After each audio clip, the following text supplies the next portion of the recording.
Welcome back, everybody. Today I'm going to teach you how to cite with Grammarly. This feature is incredibly useful if you're working on academic papers, research articles, or any content that requires proper citations. Let's walk through the process step by step. First, you'll want to start by opening a browser window on your device. In the address bar, type www.grammarly.com and hit enter. This will take you to Grammarly's homepage. If you haven't signed in yet, you'll need to enter your login credentials to access your account. Once you've successfully signed in, you'll be automatically directed to your Grammarly dashboard where all your writing tools and documents are organized. Now that you're on the dashboard and your documents have loaded up, it's time to navigate to where your work is stored. Look at the left navigation menu on your screen. You'll see several options listed there, and one of them will be labeled Docs. Go ahead and click on Docs. This is the section where all your documents and articles are stored and managed.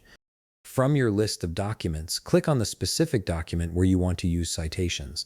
This will open up that particular file for editing. Once your document opens, you'll be directed to Grammarly's document editor. This is where the magic happens. To access the authorship and citation tools, look over to the right side panel of your screen. You'll see a menu bar with various options designed to help improve your writing.